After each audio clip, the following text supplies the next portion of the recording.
Welcome to my little channel and to share my passion about equine assisted therapy and with acceptance and commitment therapy. I'm sorry about my English. My first language is Swiss German. And you may think, oh, she's not even preparing for this. No, I don't use a teleprompter. This is not my thing. And I am not going to learn 7 weeks by heart what I'm going to tell. What I do is the whole week, sometimes even at night, I'm thinking about what I want to say. And it's just not possible to compress the whole thing into a short clip. So acceptance and commitment therapy it's really like horsemanship. You work on yourself, because if a psychologist or a counselor is not working on themselves, they cannot be in the present and psychological flexible with the client or with that horse. And I'm actually expect the same from the horse, that my horse is psychological flexible in the present as much as I am. And to be that, I have to be in sync with myself. I have to be congruent. Otherwise, I'm not here. My thoughts are somewhere else. So I'm just right in the moment. And to be honest, I just take part out of the polyvagal flip chart, because I'm a registered nurse cardiology, and some stuff it's a theory. It's not a therapy, same as the relational frame therapy. It's a therapy, but with ACT it's all in relation to others. Like with polyvagal, it's the just to be there. They use all the time new words. It's like the co-presence or whatever it is. And so the second one is values.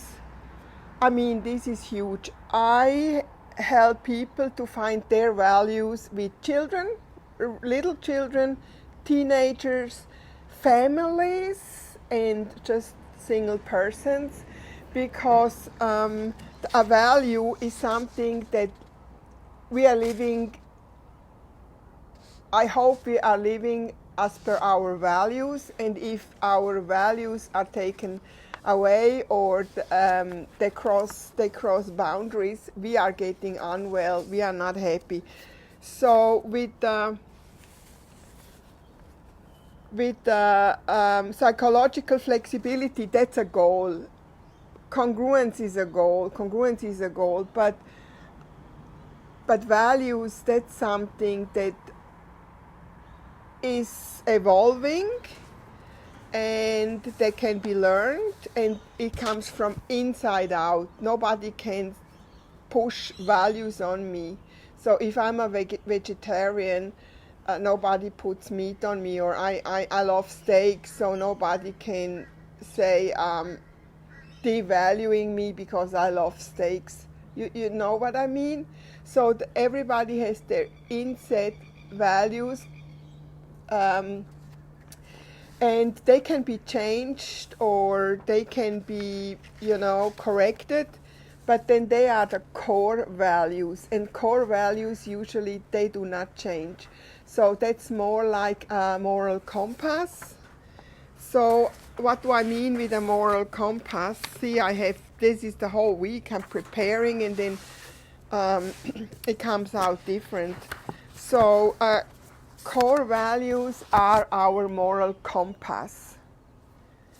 And I have these laminated. I like this so people can read, and we can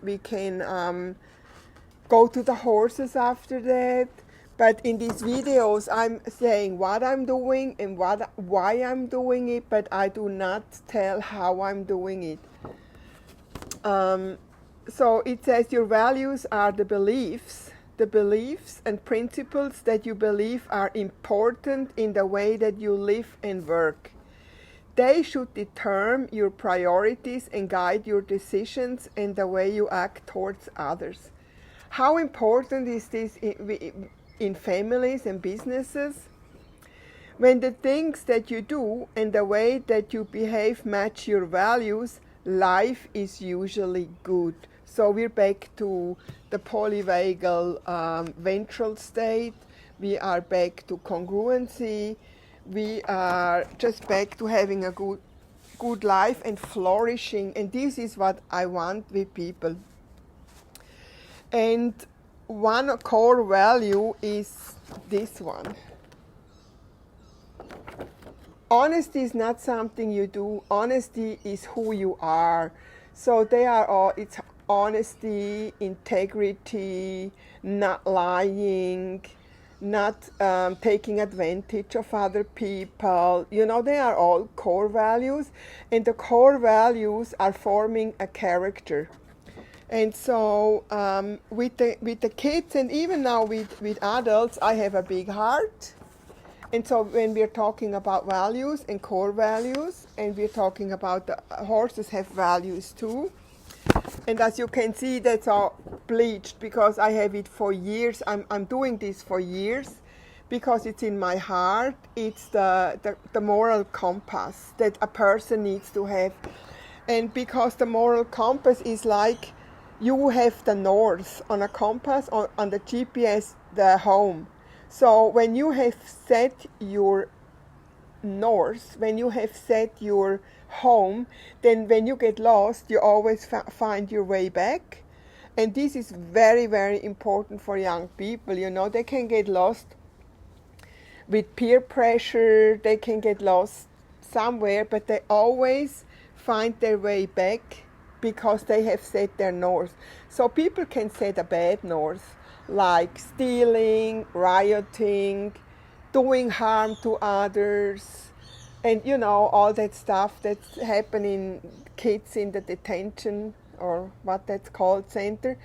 So if we do not change the core values, they go out, they start a good life maybe, and they go always back to what they have set on north. Then it maybe is child abuse, pornography addiction, gambling, domestic violence. So we have to change the core values, and we cannot do it for other people. They need to come to their own, oh my goodness, yeah, I don't want to be that person. I don't want to be that person that beats up my wife or my children. I don't want to be the person that harms others or doing all that stuff, the cheating, you know, and this is so important in family. So this is actually the core of being, because values they are just deep in, and they are in our conscious mind. So a moral compass gives people a sense of integrity, which is a tool for having a sense of self-worth. Yet this is the value. I ask people to, how do you value yourself? How much value do you put on yourself, on your spouse, on your kids? And self-worth and confidence. A sense of self-confidence that is not dependent on the outside world, but on internal feeling. And this is important when we are talking about bullying as well. You cannot bully a person with a healthy self-image. And this is the next video I'm preparing now for a week from after this, is about the self-concept and the self-image. And so I have a lot of resources that I hand out to clients, that we are talking with clients, and who is actually doing how do we get the moral compass and all that stuff. As you can see, it's so huge. It's personal, and it comes from the inside out. And the next video, as I said, is all about the self-concept And this includes the abuse or use of DISC, which is personal profiles and emotional intelligence that can be abused by people who know how to manipulate and gaslight and micromanage others because they learned it just with something that actually meant to be good. And this is why first is value. First you value people, and then you learn how we are thinking and how we are operating. And yeah, well, my coffee is cold now, probably.